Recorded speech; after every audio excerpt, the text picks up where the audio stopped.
Merci beaucoup, Nam. À mon tour de vous souhaiter la bienvenue pour cette dernière soirée de ce Forum Veritas de Nice. Après Amour, sexualité, quel rapport avec monsieur Pascal Bruckner et David Brown, puis Aimer son prochain, utopie ou réalité avec messieurs Ferry et Blocher. Hier soir, c'était l'humanitaire, à quoi ça sert avec monsieur Illion et monsieur Veutet. Et ce soir, comme a annoncé, Dieu est-il amour avec Karim Areski, qui est théologien, protestant et islamologue. Quant à moi, j'aurai le privilège d'interviewer l'intervenant. Alors, je vous rappelle les règles du jeu.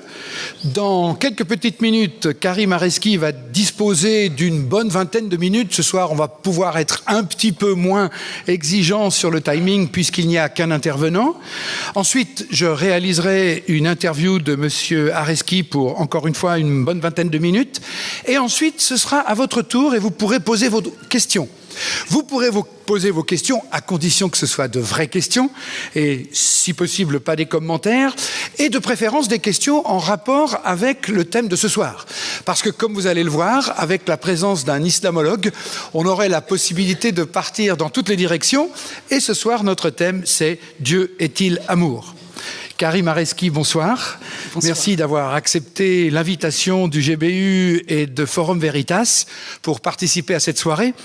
Après des études de théologie à la faculté libre de théologie évangélique et à l'Institut biblique de Nogent, vous préparez une thèse en islamologie à l'école pratique des hautes études à la Sorbonne.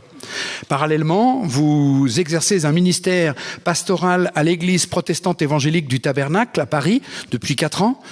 Dans le cadre de... Vous êtes marié à Diane et dans le cadre des recherches en islamologie, vous avez publié 2 articles, un intitulé « Les musulmans en France » dans les cahiers de l'école pastorale et un autre intitulé « Raisons théologiques et historiques du fondamentalisme islamique » dans la revue de théologie évangélique. Alors, ce soir, vous allez disposer sans plus tarder d'une bonne vingtaine de minutes pour nous exposer votre vision. Dieu est-il un Dieu d'amour? Voilà, merci beaucoup et bonsoir à chacun.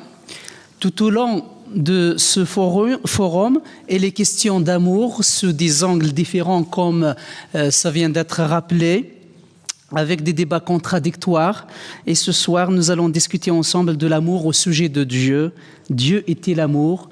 Si tel est le cas, comment expliquer toutes les violences commises au nom de Dieu tout au long de l'histoire? Les guerres des religions, les croisades, le djihad militaire, toutes ces différentes formes de violence sont commises au nom de Dieu avec des appuis théologiques de tous bords. Si Dieu est amour, comment expliquer ces actes de violence accomplis en son nom, aussi bien dans l'histoire du christianisme que dans l'histoire musulmane? Pour répondre à cette question, je vous propose de procéder de la manière suivante. Dans un premier temps, nous examinerons ensemble la notion de l'amour dans la conception biblique et la conception musulmane. Ensuite, dans un second temps, nous verrons ensemble l'enseignement des 2 fondateurs de ces 2 religions, à savoir donc Jésus et Mohamed, ou Mohammed si vous préférez, leur enseignement sur la violence en lien avec l'expansion de la foi. Et je terminerai par vous proposer quelques conclusions. La Bible présente Dieu entre autres comme un Dieu d'amour. Plus encore, l'un des attributs de Dieu, c'est l'amour. Un attribut, c'est la caractéristique de Dieu, c'est-à-dire ce qui caractérise l'être de Dieu, qui décrit l'être de Dieu dans toute sa totalité. L'une des déclarations les plus fortes du Nouveau Testament à ce sujet se retrouve sous la plume de l'apôtre Jean. Dieu est amour. À vrai dire, cette expression est unique dans toutes les Écritures. Quand je dis les Écritures, je parle de l'Ancien et du Nouveau Testament. Elle est utilisée uniquement pour décrire cet attribut, c'est-à-dire l'attribut l'amour. Elle n'est pas utilisée pour décrire, par exemple, d'autres attributs, comme les attributs divins, l'éternité, l'omniscience, etc., ou bien les attributs moraux, comme la justice, par exemple.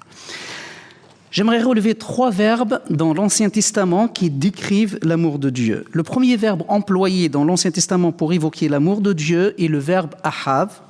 Elle est employée pour décrire l'engagement d'une personne envers l'autre pour l'aimer. C'est un engagement fort. Il ne varie pas selon les situations de bénéficiaires. En d'autres termes, c'est un engagement qui ne dépend pas des circonstances et encore moins des sentiments qu'on peut éprouver à un moment ou à un autre. Donc c'est un engagement. Et il est important de comprendre que cet amour dépend uniquement de cet engagement que la personne prend à l'égard de l'autre. C'est ce verbe qui est employé pour décrire l'engagement que Dieu a pris à l'égard de l'être humain de l'aimer. Je rappelle ici deux déclarations fortes de l'Ancien Testament, l'une sous la plume de Jérémie, « Je t'aime d'un amour éternel, c'est pourquoi je te conserve toute ma bienveillance ou ma bonté », et puis encore sous la plume de prophète Isaïe, « Quand les montagnes s'éloigneraient, les collines y chancelleraient, mon amour ne s'éloignera point de toi ». Le deuxième verbe employé dans l'Ancien Testament pour parler de l'amour de Dieu est le verbe chesed. Il est souvent utilisé pour décrire la qualité de Dieu, pour exprimer la bonté, la fidélité, la solidarité, la consistance, la bienveillance, etc. C'est cette idée, par exemple, qui est rappelée lorsque, dans la déclaration d'Exode 34, lorsque Moïse qui demande à Dieu, parce que le peuple avait commis quelques fautes, Moïse demande à Dieu de pardonner les fautes, les transgressions de son peuple. Et à la fin, Moïse, il demande à Dieu de passer, il demande de voir Dieu. Et le Seigneur lui dit, il passe devant Moïse, il lui dit, le Seigneur, Dieu compatissant, clément, patient et grand par la fidélité et loyauté, qui conserve sa fidélité, sa chesed, jusqu'à 1000e génération, qui pardonne la faute, la transgression et le péché, mais qui ne tient pas le coupable pour innocent, qui fait rendre des comptes aux fils et aux petits-fils de la faute des pères, jusqu'à la 3e, la 4e génération. Et enfin, un dernier verbe employé pour parler de l'amour de Dieu dans l'Ancien Testament, c'est qina. Qina, ce terme est malheureusement souvent traduit par jalousie ou zèle dans les traductions françaises, et pourtant dans nombreux textes, il exprime, à vrai dire, non pas la jalousie, mais l'amour de Dieu. L'amour de Dieu dans un sens bien précis. Prenons l'exemple, par exemple, du premier commandement, les 10 commandements que Dieu avait donnés à Moïse. Le premier commandement, Dieu rappelle « Je suis le Seigneur ton Dieu, c'est moi qui t'ai fait sortir d'Égypte, de la maison des esclaves. Tu n'auras pas d'autre Dieu devant moi. Tu ne feras pas de statue ni aucune forme de ce qui est dans le ciel et en haut, de ce qui est sur la terre en bas, ou de ce qui est au-dessous de la terre dans les eaux. Tu ne prosterneras pas devant ces choses-là et tu ne les serviras pas, car moi, le Seigneur, ton Dieu, je suis un Dieu à la passion jalouse, c'est le terme qui est employé. Je suis un Dieu qui t'aime d'une manière exclusive. Si vous voulez, par ce terme, Dieu dit à son peuple, mon amour est pour toi, est un amour exclusif, est un amour entier, est un amour sans partage.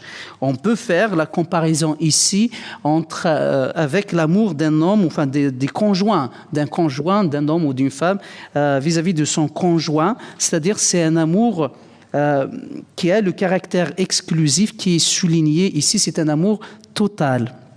Abandonner ce caractère exclusif dans le cadre du couple, du moins c'est la vision biblique du couple, c'est renoncer à aimer son conjoint totalement, c'est se priver en quelque sorte de la richesse de cet amour. Dieu donc aime son peuple totalement et exclusivement. Avec ces trois verbes, donc, l'Ancien Testament nous présente Dieu comme un Dieu d'amour. Dans le Nouveau Testament, c'est le terme agapé, que je pense très connu, qui est employé pour parler de l'amour de Dieu. C'est ce terme que, par exemple, emploie l'apôtre Jean dans la déclaration par laquelle j'ai commencé tout à l'heure, lorsqu'il dit « Dieu est amour ». Pour les auteurs du Nouveau Testament, l'amour de Dieu est manifesté d'une manière concrète dans la venue de Jésus-Christ dans le monde pour sauver quiconque croit en lui. Car Jésus-Christ a pris la place du pécheur sur la croix pour payer la sanction que celui-ci devait subir, c'est-à-dire la mort. Car en effet, le salaire de péché, dit toujours l'Écriture, c'est la mort. C'est l'œuvre de Jésus à la croix, mort et résurrection, qui constitue le summum de l'expression de l'amour de Dieu envers le pécheur, c'est-à-dire l'être humain qui se reconnaît pécheur. Au passage, on peut rappeler que le Nouveau Testament met tous les hommes dans le même sac, à savoir les classe tous comme pécheurs. Et c'est ce que l'apôtre Paul dit dans son épître aux Romains, au chapitre 5, il dit « Voici comment Dieu montre son amour pour nous. Lorsque nous étions encore pécheurs, Christ est mort pour nous. » Pour l'apôtre Paul, la démonstration de l'amour de Dieu, c'est la mort de Christ pour les pécheurs. C'est encore Jean, il dira aussi la même chose dans sa première épître. Il dit « Voici comment Dieu a démontré qu'il nous aime. Il a envoyé son Fils unique dans le monde pour que par lui nous ayons la vie. Et voici en quoi consiste l'amour. Ce n'est pas que nous avons aimé Dieu les premiers, mais c'est lui qui nous a aimés. Aussi a-t-il envoyé son Fils pour apaiser la colère de Dieu contre nous en souffrant pour nos péchés. » Donc, dans le Nouveau Testament, l'amour de Dieu est manifesté concrètement en la personne de Jésus-Christ. Et tous ceux qui croient en lui, en son œuvre à la croix, peuvent être bénéficiaires de cet amour. Dans le Coran, l'amour de Dieu est évoqué souvent avec le verbe « ahabba » ou bien le nom « hub ». Le Coran parle d'un amour d'un Dieu miséricordieux, aimant. Et lorsque Mohammed appelle les gens de son peuple à la repentance, il leur dit « Implorez le pardon de votre Seigneur, repentez-vous à lui, le Seigneur, mon Seigneur est vraiment miséricordieux et plein d'amour. » Ici, l'attribut plein d'amour, c'est un autre verbe, un autre nom qui est utilisé, c'est al-Waddoud, est associé à un autre nom très employé dans le Coran pour exprimer l'amour de Dieu, le miséricordieux ou bien ar-Rahim. Le Rahim veut dire plein d'amour, de compassion et de miséricorde. Cet attribut est rappelé souvent au début des sourates dans l'expression très connue par laquelle on commence tous les textes coraniques, enfin la plupart des textes coraniques, Bismillahir Rahmanir Rahim. C'est au nom d'Allah, le tout miséricordieux, le miséricordieux. En dehors de cette expression, le nom Ar-Rahman apparaît environ 57 fois et le nom Ar-Rahim apparaît 95 fois. En même temps, il faut souligner que cet amour est conditionné. Cet amour est conditionné par les œuvres des gens. Cet amour n'est accordé qu'à ceux qui font des bonnes œuvres. À ceux qui croient et font des bonnes œuvres, dit le Coran 19, au verset 90 et 96, à ceux qui croient et font des bonnes œuvres, le tout miséricordieux, donc Ar-Rahman Ar-Rahim, accordera son amour. On distingue deux catégories de personnes. La première catégorie constituée de personnes qualifiées de bonnes et aimées de Dieu parce qu'elles accomplissent de bonnes œuvres. C'est le cas de ceux qui agissent pour le mieux, c'est-à-dire les musalihin, et ceux qui agissent aussi de façon juste, les mutsaddiqin. La deuxième catégorie, constituée de personnes qualifiées de mauvaises, est prise en aversion par Dieu comme les infidèles, kufrin, les injustes et les transgresseurs. C'est ce qui ressort par exemple dans le Coran 3, le verset 32, quand il dit « Obéissez à Allah et aux messagers, et si vous tournez le dos, alors Allah n'aime pas les infidèles. » Ceci dit, les personnes de cette deuxième catégorie peuvent, c'est-à-dire qualifiées qui font partie de la mauvaise catégorie, si je peux dire les choses de cette manière-là, peuvent attirer la faveur de Dieu en changeant de comportement. Le Coran 3 dit « Si vous aimez vraiment Allah, suivez-moi, Allah vous aimera alors et vous pardonnera vos péchés. Allah est pardonneur et miséricordieux. » Aussi bien dans la Bible que dans le Coran, l'amour de Dieu est proclamé d'une manière forte, d'une manière claire, d'une manière abondante. Néanmoins, il faut relever une différence entre les deux conceptions de l'amour de Dieu. Dans la conception chrétienne, l'amour de Dieu manifesté en Jésus-Christ est offert à tous ceux qui se reconnaissent pécheurs et qui est offert à tous. Mais dans la conception musulmane, l'amour de Dieu est offert à ceux qui croient, et qui font des bonnes œuvres, le Coran 19, 96. Dans la conception chrétienne, c'est l'amour de Dieu qui précède les bonnes œuvres du fidèle.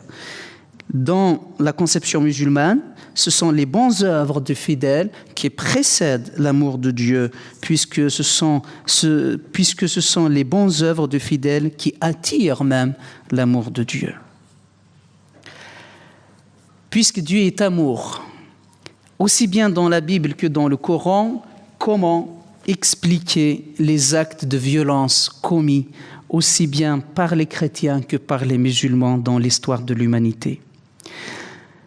Pour répondre à cette question, je vous propose de considérer maintenant l'enseignement scripturaire, c'est-à-dire on va se baser uniquement sur ce que dit la Bible et ce que dit le Coran, avec la tradition au passage, et sur cette question de violence, et ensuite seulement nous regarderons quel est l'enseignement prôné par Jésus Mohammed dans le Coran, dans la Bible et dans le Coran. Dans le Nouveau Testament, la perspective de la guerre prend une autre tournure et de la violence. Aucune place n'est laissée à la violence. Il nous faut considérer l'enseignement et l'exemple de Jésus pour nous rendre compte. L'un des textes les plus célèbres de l'Évangile, c'est le Sermon sur la montagne. C'est le premier texte, c'est le premier discours sur lequel on tombe lorsqu'on commence à ouvrir un Nouveau Testament. Le Sermon sur la montagne qui commence avec les béatitudes où Jésus aborde la question de la persécution. Voici ce qu'il dit. « Heureux serez-vous quand les hommes vous insulteront, vous persécuteront lorsqu'ils répandent toutes sortes de calomnies sur votre compte à cause de moi. Oui, réjouissez-vous, alors vous soyez heureux, car une magnifique récompense vous attend dans les cieux. Car vous serez ainsi comme les prophètes d'autrefois. Eux aussi ont été persécutés avant vous de la même manière. » C'est Matthieu, chapitre 5. Dans ce texte, comme dans bien d'autres, il n'est jamais question pour Jésus d'enseigner l'utilisation de la force et de la violence. Bien au contraire, il a annoncé dans la béatitude précédente que ceux qui procurent la paix autour d'eux seront appelés fils de Dieu. Jésus va encore plus loin en demandant à ses disciples, toujours dans le même discours, d'opposer aucune violence face aux autres. Vous avez entendu qu'il a été dit œil pour œil, dit Jésus à ses disciples, dent pour dent, mais moi je vous dis de ne pas résister aux méchants. Si quelqu'un te frappe sur la joue droite, tends lui aussi la joue gauche. Le disciple de Jésus ne peut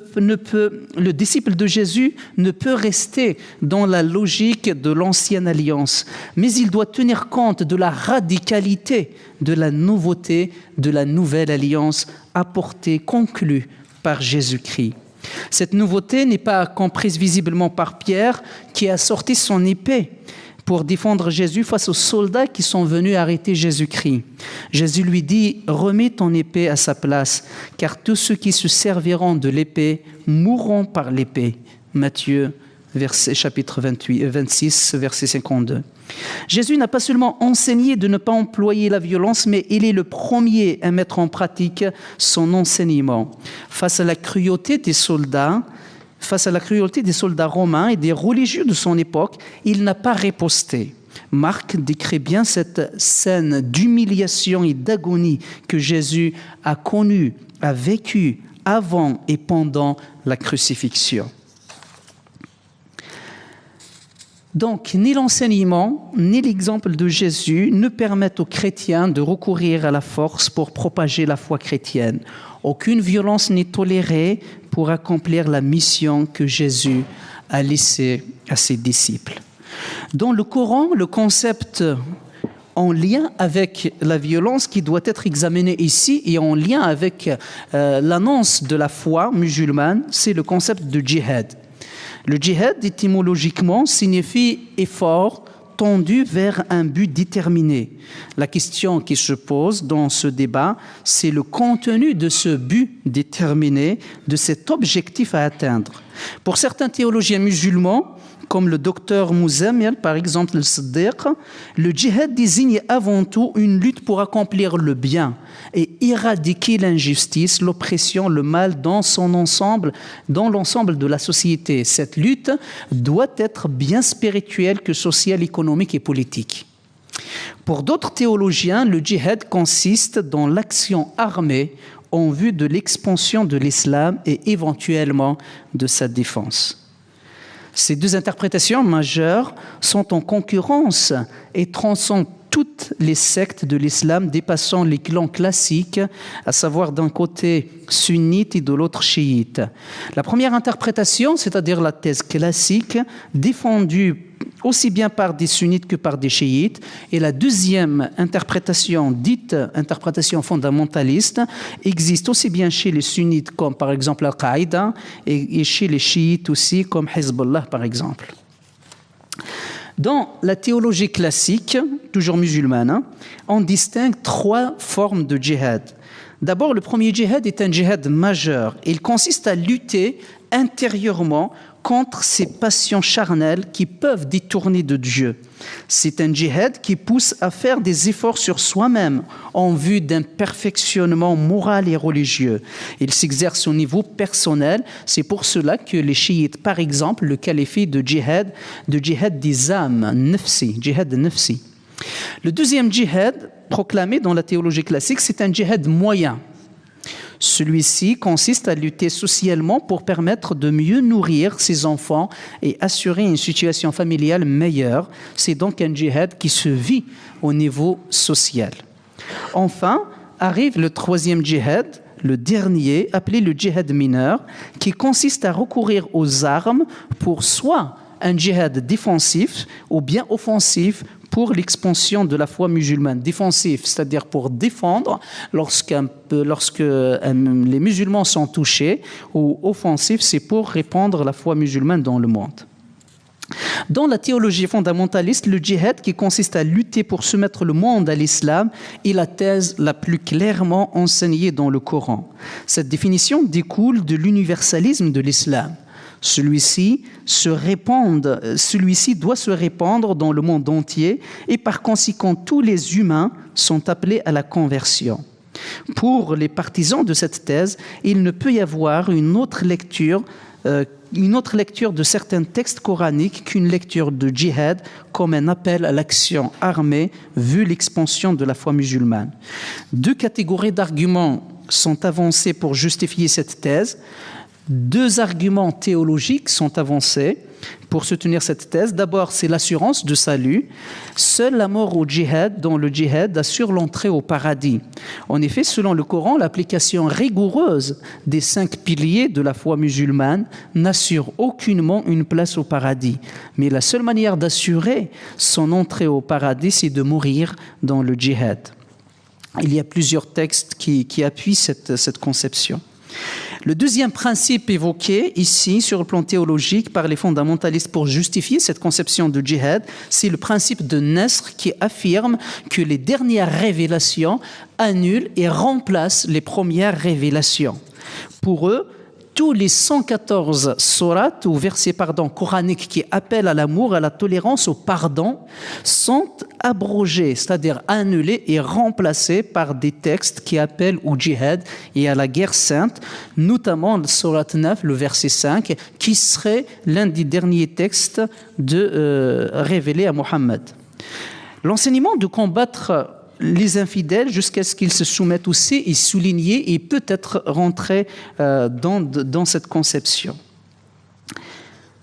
Dans le but de propager l'islam, les musulmans sont encouragés, d'après la lecture fondamentaliste toujours de ces textes coraniques, à s'engager dans le djihad. Plus encore, ils sont contraints à y participer dans la mesure où le djihad est un commandement qui concerne tous les musulmans, excepté bien sûr les handicapés, les aveugles, les infirmes. Et les versets 29 du Coran 9 va aussi dans ce sens. Il serait difficile de faire taire tous ces passages coraniques qui militent pour le djihad militaire. D'après Marc à Gabriel, 60% des versets coraniques parlent de la guerre sainte. Sohaib ben Shir, un grand mufti de Marseille, avait déclaré dans Marianne publié en 2001, que les intellectuels se réclamant de la confession musulmane répètent sans cesse que l'islam est fraternité, paix, tolérance. Ils ont certainement raison, mais ils n'ont aucun soutien théologique qui permette d'appuyer la plupart de leurs affirmations. Le deuxième argument évoqué, la deuxième série d'arguments évoqués par les fondamentalistes sont des arguments, c'est un argument historique qui se base sur la vie de Mohammed. En gros, il retrace sur la vie de Mohammed 3 phases.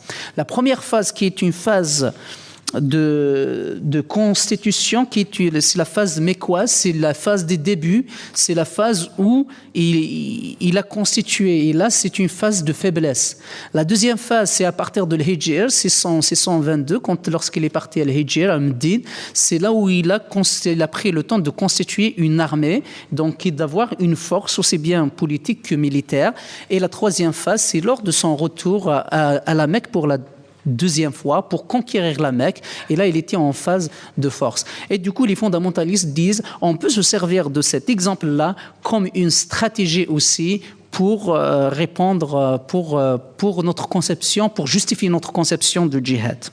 Voilà, donc lors des moments de faiblesse, on va travailler la consolidation, lors de la consolidation, on travaillera la stratégie et de l'attaque. En conclusion, la vie de Mohammed se divise en 3 phases. Donc, et ce sont ces 3 phases-là qui sont érigées par les fondamentalistes comme des phases pour justifier leur conception de djihad. En conclusion, c'est sur l'amour de Dieu, aussi bien le Coran, la Bible que le Coran se rejoignent pour affirmer d'une manière très forte l'amour, que Dieu est amour. Ceci dit, il y a une différence dans le fait que pour la Bible, l'Évangile, l'amour de Dieu précède les œuvres du fidèle.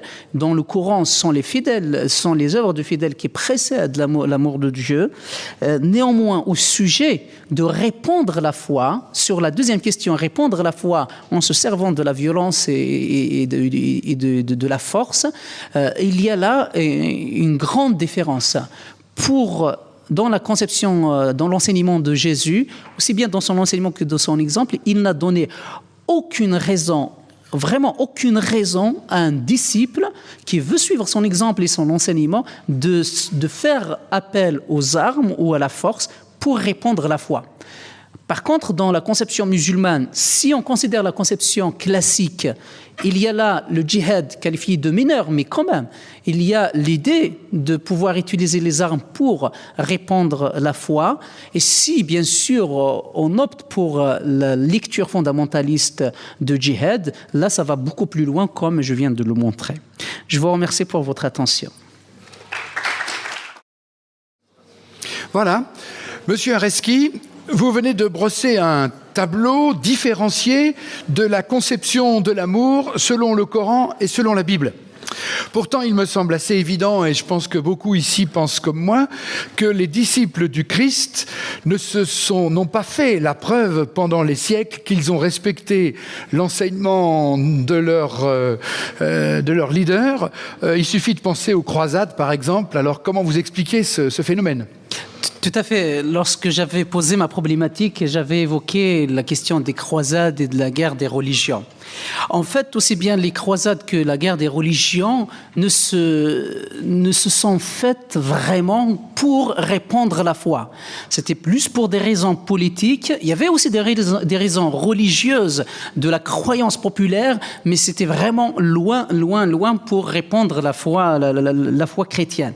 Par contre, on peut signaler un autre événement dans l'histoire de la chrétienté où la force est employée pour la foi, pour répandre la foi chrétienne. Et là, c'était en fait au IVe siècle, c'est avec Constantin, lors de la conversion de Constantin. Lors de la conversion de Constantin, les chrétiens ont passé les 3 premiers siècles dans la persécution. À la conversion de Constantin, donc les choses ont commencé à bouger et à changer.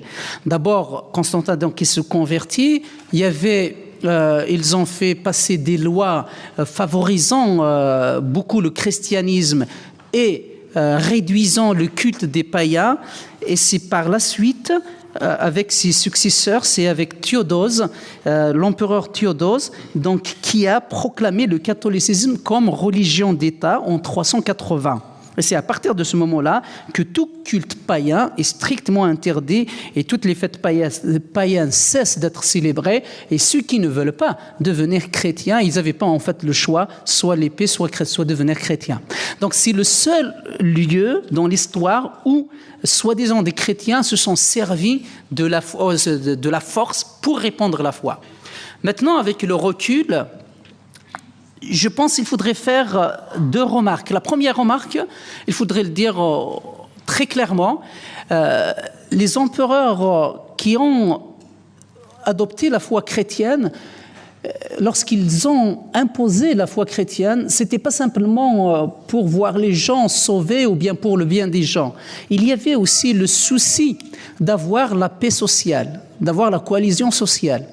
Et il y avait cet élément-là dont il faut tenir compte. Et la deuxième chose, il me semble, là, il faut marquer très clairement notre différence par rapport à ces agissements-là. Ils ont agi d'une manière non conforme, ni à l'enseignement de Jésus, ni à l'exemple de Jésus. Jésus n'a jamais voulu forcer quiconque de croire en lui. Donc là, je pense qu'il faut quand même marquer ce décalage. Donc ces chrétiens ont agi par infidélité, aussi bien à l'enseignement qu'à l'exemple de leur maître. Mais alors on pourrait presque renvoyer les musulmans dos à dos avec les chrétiens. Vous avez établi une différence sur la conception de l'amour, mais malgré tout, est-ce qu'on peut dire qu'ils ont respecté l'exemple du prophète ? Oui, en effet, en tout cas, les musulmans, ce qu'on appelle les djihadistes, les fondamentalistes, n'ont pas suivi, en tout cas, n'ont pas considéré tous ces passages qui parlent de l'amour de Dieu. Pour eux, comme je vous ai parlé tout à l'heure avec le principe de Nasr, donc pour eux, tous ces passages ont été annulés et remplacés par les derniers textes coraniques, le Coran 9 en particulier et 5, qui pour ces fondamentalistes sont les derniers textes qui ont été révélés à Mohammed.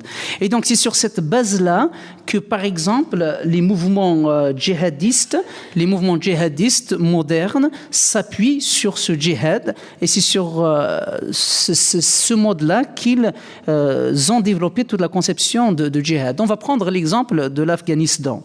Lors de son invasion par l'armée rouge en décembre 1979, les ulémas appartenant à la mouvance des frères musulmans en Égypte avaient proclamé que ce djihad est un djihad défensif, parce qu'ils estimaient qu'une partie de la Oumma, une partie de la communauté musulmane, était attaquée et agressée par un ennemi.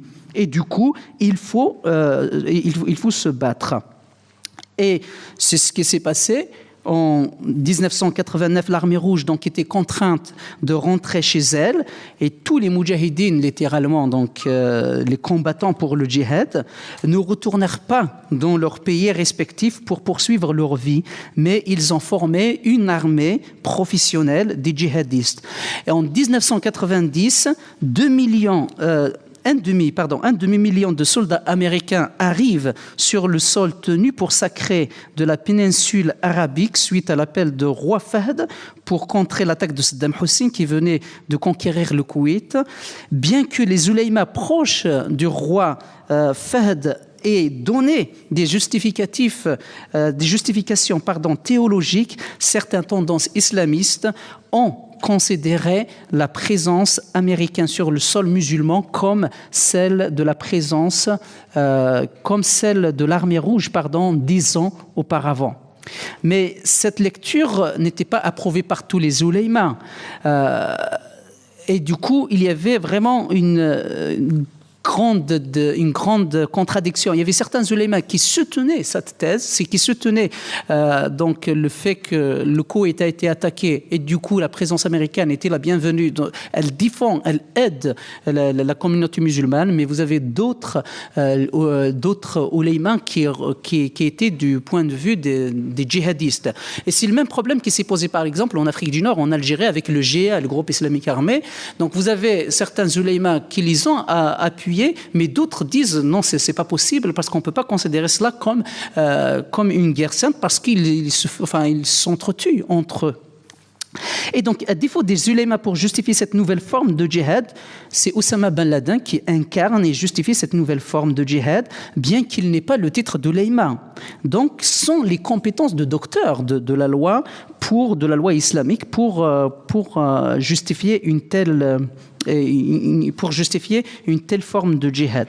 Donc, cette limite explique le fait qu'il n'a pas eu du tout d'influence avant le 11 septembre, mais c'est à partir du 11 septembre 2001 que Oussama Ben Laden commence à avoir l'influence sur ses partisans et commence à avoir une influence et à être reconnu.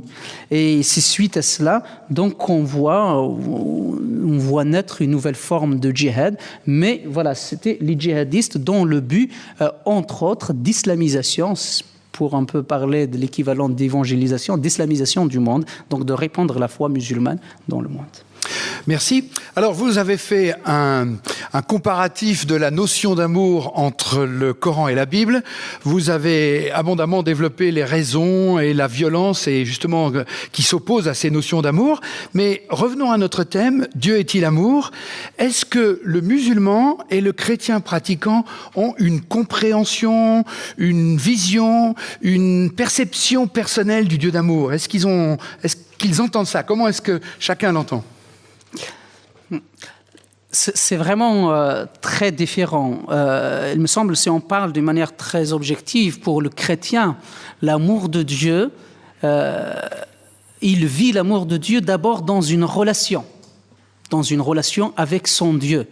Cette relation, bien sûr, se vit concrètement par la prière, par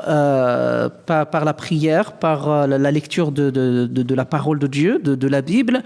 Mais elle se vit aussi, il sent aussi la présence de Dieu, elle se vit aussi d'une manière subjective et pas simplement d'une manière objective. Le chrétien, par exemple, lorsqu'il pêche et il reçoit le pardon de Dieu, il s'humilie devant Dieu, il développe une certaine relation de dépendance avec son Dieu en lui demandant pardon et non pas simplement en répétant un certain nombre de textes qu'il faut répéter ou bien en priant un certain nombre de fois par jour.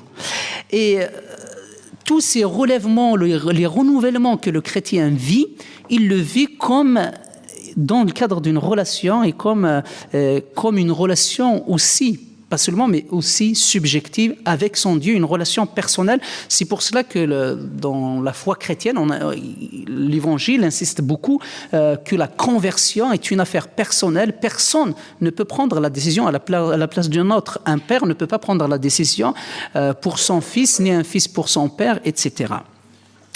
Mais dans la conception musulmane, c'est plutôt l'amour de Dieu se vit dans le respect des devoirs religieux, les 5 piliers de l'islam, shahada, la confession, la prière, le jeûne, le pèlerinage, etc., et l'aumône, ainsi de suite.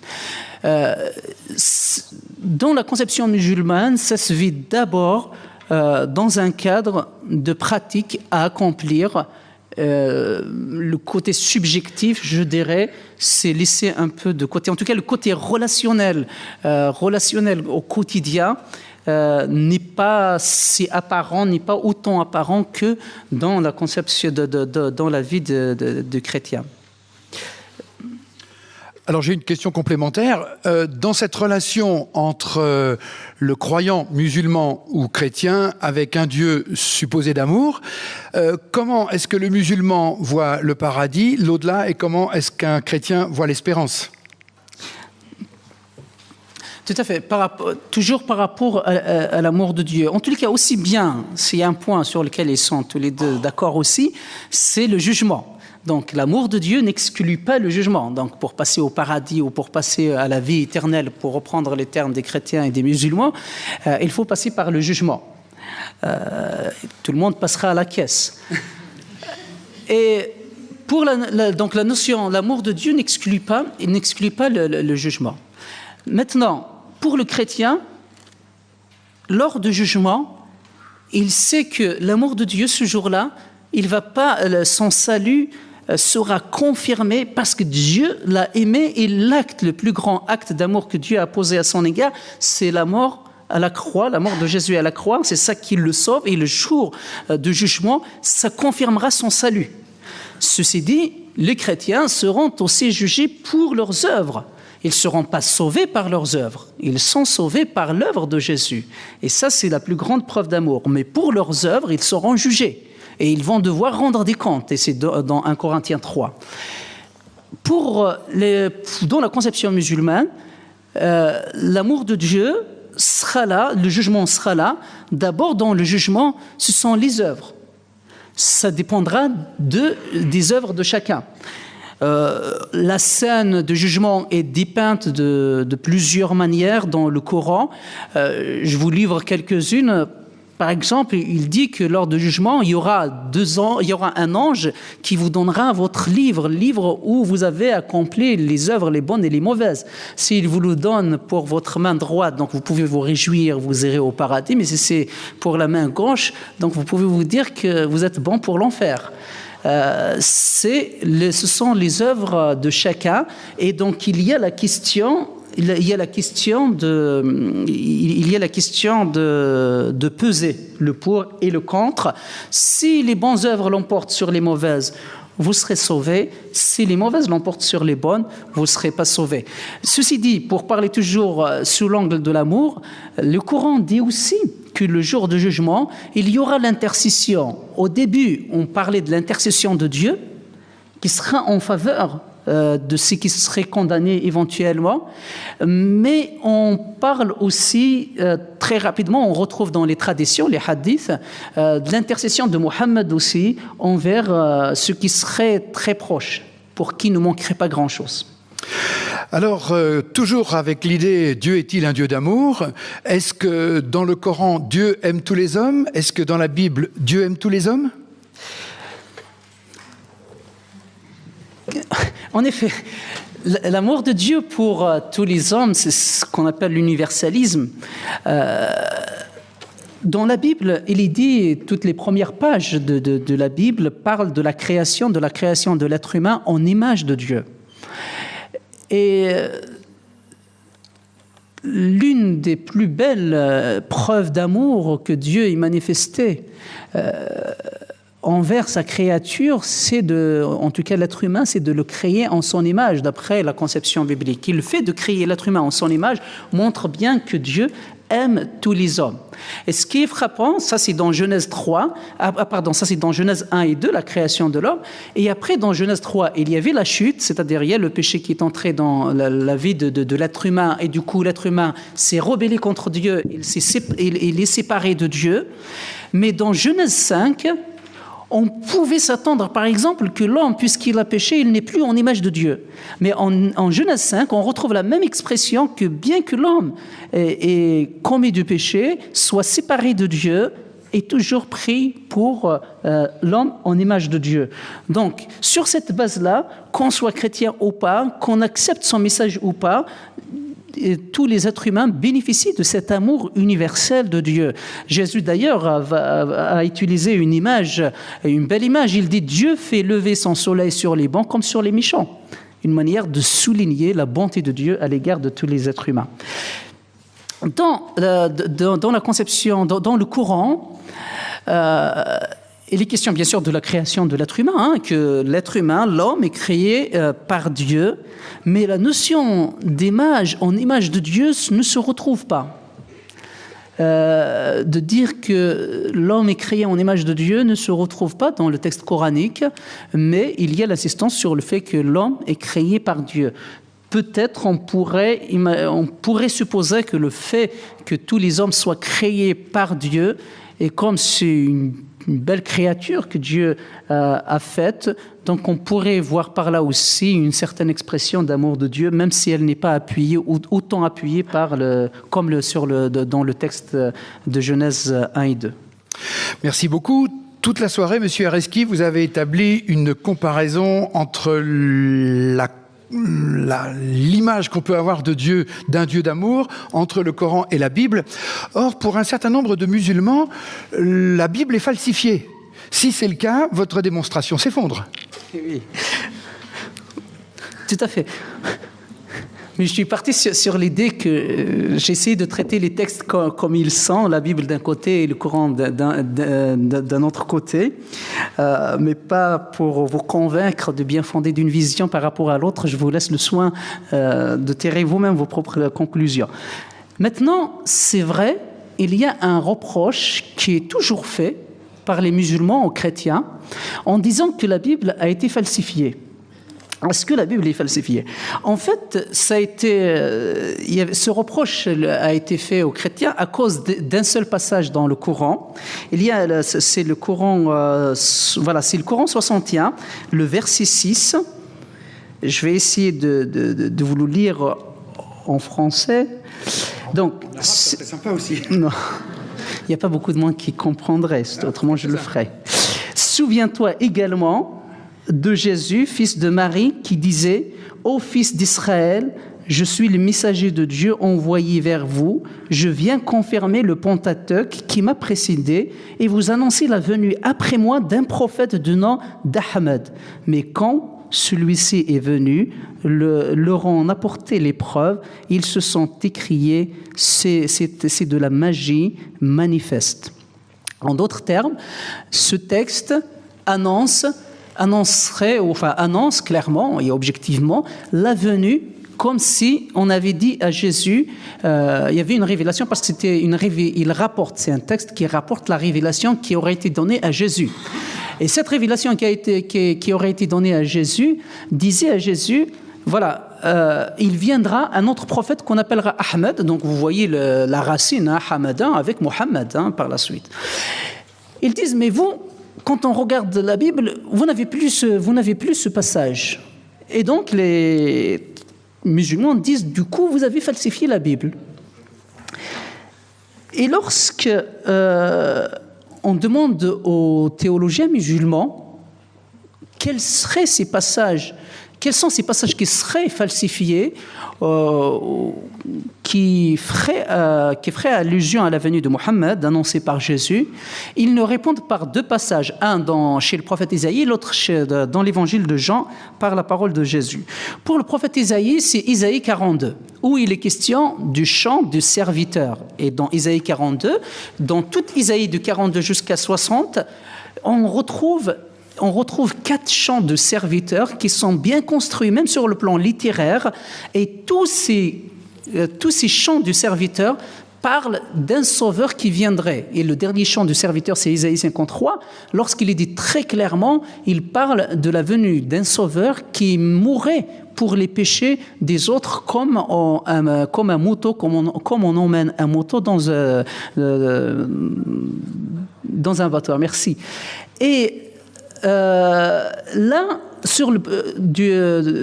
par rapport au prophète Isaïe, il serait vraiment très très difficile de voir une annonce de Mohammed. D'autant plus que Isaïe 42 lui-même, la même phrase au verset 3 a été reprise lorsque Jésus s'est fait baptiser dans l'évangile. Lorsque Jésus s'est fait baptiser, cette phrase a été reprise, et lorsque Dieu avait fait entendre sa voix, celui-ci est mon fils, mon bien-aimé. En qui j'ai mis toute mon affection, ou ma joie, ou ma compassion. Voilà. Donc, et là, on voit que cette parole a annoncé vraiment la venue de Jésus, c'est réalisé en Jésus. Maintenant, il y a un deuxième texte, c'est l'évangile de Jean, les chapitres 14 à 16, où Jésus a beaucoup parlé du Saint-Esprit. Mais il a présenté le Saint-Esprit sous le nom de... qu'on a traduit consolateur, mais ce serait plus juste de traduire peut-être défenseur, celui qui viendra, qui va défendre la cause de Jésus, mais défendre non pas d'une manière militante, etc., mais d'une manière, c'est-à-dire il va démontrer que Jésus est réellement le Christ. Et dans tout l'évangile de Jean, il emploie le terme, par exemple, à chaque fois que Jésus fait un miracle, il fait un signe, il n'emploie pas le terme miracle, mais il emploie le terme signe pour dire tout cela sont des signes qui montrent que Jésus est réellement le Christ, le Sauveur qui devait venir. Et donc, dans les chapitres 14 à 16, Jésus annonce la venue de ce défenseur qui va continuer à porter son soutien à ses disciples pour qu'ils continuent à démontrer qu'il est vraiment le Seigneur. Et les musulmans disent c'est là, les théologiens du mot musulman disent que c'est là que Jésus avait parlé de Mohammed, de la venue de Mohammed. Or, il se trouve que dans ce texte, il parle de Saint-Esprit, il y avait vraiment une cohérence. Et après, à la fin de l'évangile de Jean, Jésus va souffler sur ses disciples le Saint-Esprit, mais il va leur dire d'attendre. Et ils vont attendre à la Pentecôte, après sa mort et sa résurrection. Il va monter au ciel, l'ascension, et ils vont attendre le jour de la Pentecôte. Et là, le jour de la Pentecôte, et vous avez le Saint-Esprit qui descend sur les disciples qui sont réunis à la chambre haute pour adorer. Et ce jour-là, l'apôtre Pierre va se lever, prendre la parole, et il va annoncer l'évangile avec une telle force de conviction aussi. Et donc on voit là l'application, la réalisation de cette promesse de l'Esprit de Dieu qui est venu pour aider à convaincre que Jésus est réellement le Christ. Et ce jour-là, il y avait 3000 personnes qui se sont converties à Jérusalem. Voilà, donc c'est vraiment très difficile de dire que la Bible est falsifiée. Maintenant, il faudrait peut-être poser la question d'une autre manière. Si la Bible a été falsifiée, il faudrait apporter des preuves sur la Bible elle-même. Or, lorsque Mohammed avait des doutes, un jour il avait une révélation et il avait des doutes. Et qu'est-ce qu'il reçoit un texte coranique qui lui dit, et si vous êtes si vous êtes dans le doute, il dit, regardez, il les renvoie aux gens du livre, vérifiez si ce que nous te révélons aux messagers, si ce que nous te révélons est conforme à ce qui a été dit dans le livre, dans la Torah et dans l'Évangile. Une manière de dire l'Ancien et le Nouveau Testament. Donc, si pour vérifier la véracité des révélations annoncées à Mohammed, il faut faire appel à l'Ancien Testament et au Nouveau Testament, comment expliquer que ces mêmes textes peuvent être pris pour des textes falsifiés ? Merci beaucoup. Une dernière question avant qu'on passe la parole au public. Cette question, j'imagine que chacun a envie de vous la poser. Monsieur Areski, vous êtes théologien, pasteur protestant évangélique, islamologue.